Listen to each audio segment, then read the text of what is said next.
ഞാൻ ജപിക്കുന്നത് അതേപോലെ ആവർത്തിക്കുക എല്ലാവരും. നേരത്തെ പറഞ്ഞു ഇനി മേലാൽ ആവർത്തിക്കരുതെന്ന്, ഇപ്പൊ പറയുന്നു ആവർത്തിക്കണമെന്ന്. ഞാനിതിൽ ഏതാ വിശ്വസിക്കണ്ടേ? എന്റെ മണി കുശവ, ആചാര്യം പറഞ്ഞ അനുസരിച്ചാ മതി. ഓ,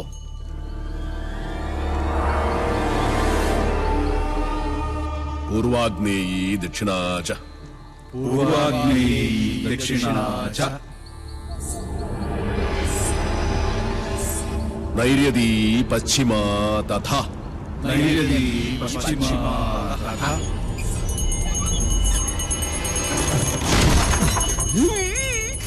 വായവീ ചോത്തരൈ ശാനി വായവീ ചോദരീ ശനി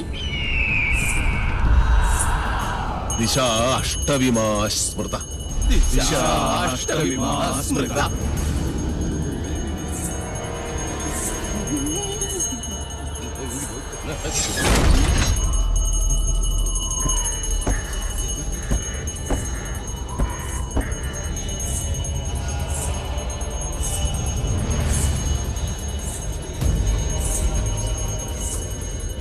ആരും കണ്ണു തുറക്കരുത്. എന്ത് ശബ്ദം കേട്ടാലും ജപം നിർത്തരുത്. ചോര കണ്ടാൽ ഞെട്ടരുത്. ധീരരായ എന്റെ ശിഷ്യന്മാർ പോലും ഭയന്നിരിക്കുന്നു. ഇനി മതിയാക്ക നിന്റെ വായ്പാട്ട്. ആയുധപ്രയോഗം ബ്രാഹ്മണനെ വിധിച്ചിട്ടുള്ളതല്ല. എങ്കിലും ഞാനത് ചെയ്യും. അറുത്തെടുക്കും നിന്റെ നാവ് ഞാൻ. നീ മുടിയഴിച്ചിട്ട് കൂളിയെപ്പോലെ കൂവി ആരെയും നീ പരിഹസിക്കില്ല. ഓം വിശ്വകർമ്മണ്യേ നമഃ. ഇനി നിന്റെ നാവ് ചലിക്കില്ല.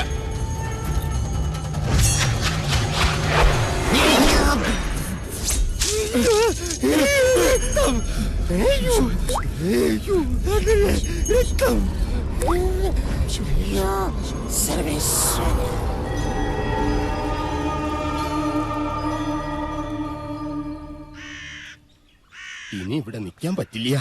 രാത്രി ആയിക്കഴിഞ്ഞാൽ യക്ഷികളുടെ ഫാഷൻ ഷോ കണ്ടു മടുത്തു. ദാഹിക്കുമ്പോ ഷാർജ ഷേക്ക് കുടിക്കുന്ന പോലല്ലേ രക്തം കുടിക്കുന്ന ചരക്കകത്ത് കൂടിയിരിക്കുന്നത്. ഇനി ഞാനിവിടെ നിന്നാൽ എന്റെ ജീവിതം വവ്വാല് ചപ്പിയ മാങ്ങ. അവിടെ നിൽക്കുക. തിരിഞ്ഞു നോക്കില്ല ഞാൻ. ഇതുവരെ ചെയ്ത പണിയുടെ കൂലി ഈ ഓട്ട് കിണ്ടി കൊണ്ട് അഡ്ജസ്റ്റ് ചെയ്യാന്ന് വിചാരിച്ചു. മുതലായിട്ടല്ല. കൂലി തന്നില്ലെങ്കിൽ തച്ചന്റെ ശാപം നിങ്ങളുടെ തലയിരിക്കും. എന്നാൽ വരട്ടെ. നീ പോവില്ല രൗത്തമ. ഗുരുവിന്റെ സമ്മതമില്ലാതെ നീ മനയുടെ അതിർത്തി കടക്കില്ല. കടന്നാൽ നിന്റെ രണ്ട് കാലും തളർവാദം വന്ന് ശോഷിച്ച് ഈർക്കിൽ പോലാകും. ശിഷ്ടകാലം ഭൂമിയിൽ പാമ്പിനെ പോലെ ഇഴഞ്ഞു നടക്കുന്നീ. ഓർത്തു നിൽക്കുക. അതിനോട് ആരാ പോന്നെ? അളയാ നിൽക്ക. ഞാൻ എന്നെ കൊന്നിട്ട് പോരെ. നോക്കുക, നിനക്ക് ഗുരു കൊണ്ട് പോകൂടാ. എന്റെ മുത്തച്ഛൻ കോപ്പൻ. അയാള് പണിത വീടാത്രേ. അന്നേ രണ്ട് ഉത്തരവും ഇതിന്ന് ഒരു തൂണും അടിച്ചു മാറ്റിയിരുന്നെങ്കിൽ ഞാൻ ഇങ്ങനെ കിടന്ന് ഈ യക്ഷിപ്പറമ്പ് തൂക്കേണ്ട വല്ല കാര്യം ഉണ്ടായിരുന്നോ? ഇപ്പൊ ഈട്ടിക്കും തേക്കനൊക്കെ എന്താ വില?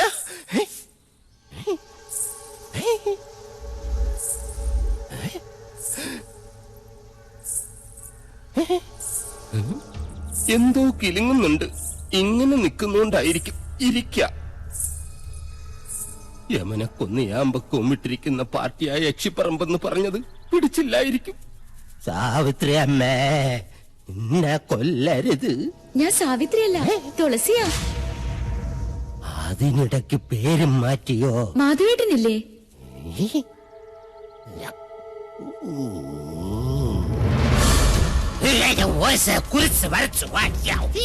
അടുത്തു വരരുത്.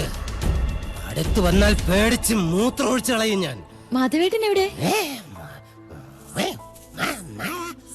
മാധവേട്ടൻ എവിടെ? മാധവേട്ടനോ?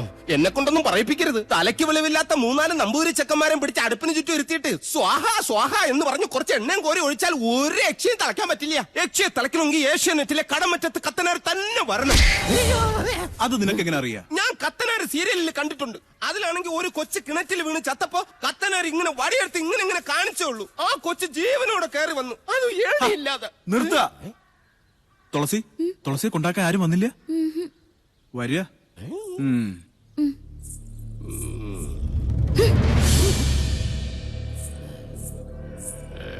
ഇവിടെ ഇവിടെ യക്ഷിയുടെ മറവിൽ സ്ത്രീകൾ വരുന്നു, ജപങ്ങൾ മുറയ്ക്ക് നടക്കുന്നു.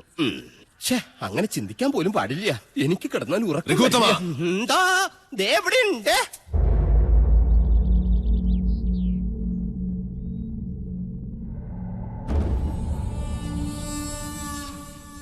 ഒന്നും എടുത്തു ചാടി അങ്ങോട്ട് ചെയ്യണ്ട. ക്ഷോഭിക്കേണ്ട നേരമല്ലിത്. നെല്ലൂർ മണ്ണ് ഉണ്ണി നമ്പൂരിക്ക് വേണ്ട ചെയ്യാ.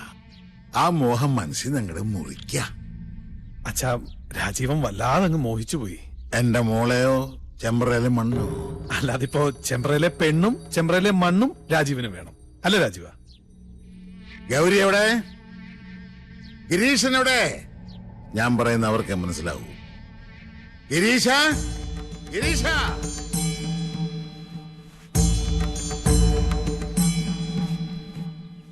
എടത്തി, ഹായ്, ആരാ ഇത്? പട്ടാഴിയില്ലത്തെ ആത്തയമ്മയോ?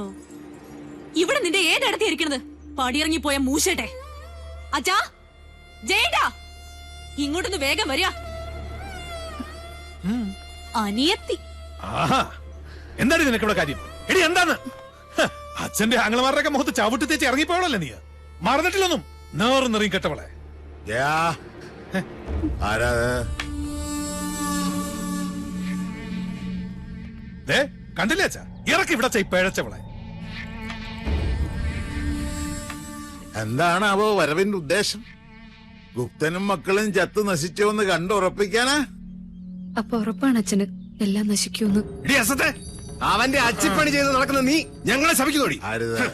അച്ഛാ, ഈശ്വരനെ കരുതി, എന്നെ കരുതിയിട്ടല്ല, അച്ഛന്റെ ഏട്ടന്മാരുടെയും നന്മയ്ക്ക് വേണ്ടിട്ട് പറയാ. മുഖവുര വേണ്ട. മാധവേട്ടനോട് ചണ്ടയ്ക്ക് നിൽക്കരുത്, എന്റെ ഒരു അപേക്ഷയാണ്. കേട്ടില്ലേ? ഇവള് പറഞ്ഞെന്റെ പൊരുളച്ഛന് മനസ്സിലായില്ലേ? നമ്മുടെ ചോരയ്ക്ക് വേണ്ടി ഇവള് ദാഹിക്കുന്നു. ലക്ഷണം കൊള്ളാം. ആദ്യം യുദ്ധം ചെയ്യാൻ കടവ് കിടന്ന് വേളിക്കാരൻ വരുന്നു, പിന്നാലെ സമാധാന ദൂതുമായി സഹധർമ്മിണിയെ പറഞ്ഞയക്കുന്നു. എന്താ ഇതിന്റെയൊക്കെ അർത്ഥം? മക്കളെ, പട്ടാഴിക്ക് ഭയം ബാധിച്ചിരിക്കണോ? മടങ്ങിക്കോളാ, ഇല്ലെങ്കിൽ നിന്റെ ശവം കൊണ്ട് അവന്റെ മുഖത്തേക്ക് വലിച്ചെറിയും. അച്ഛൻ പറഞ്ഞ കേട്ടില്ലേ? ഇറങ്ങി പൊടി മൂദേവി. കംസജന്മം എത്ര അനുഭവിച്ചിട്ടും മതിയായിട്ടില്ല അല്ലേ? അതേടി, ഞാൻ കംസൻ തന്നെയാ. ഈ അടിവയറ്റിലൊരു കൃഷ്ണുണ്ണി വളരുന്നുണ്ടെങ്കിലേ വലുതാമ ഇങ്ങോട്ട് പറഞ്ഞു വിട. ഈ ജയൻ ഇവിടെ തന്നെ ഉണ്ടാവും. ബാക്കി അവനോട്. അത്രയും ആയുസ് നിനക്കില്ല ജയ. തൊടില്ല നീ. വഴിതെറ്റിയിട്ടായാൽ പോലും ജീവിതത്തിൽ ഒരിക്കലും ഇനി ഈ മുറ്റത്ത് കാലുകുത്തരുത്. മനസ്സിലായോ? അനന്താ, ഇത്രയും വണ്ടിയിലേക്ക് കൂട്ടിക്കോളൂ.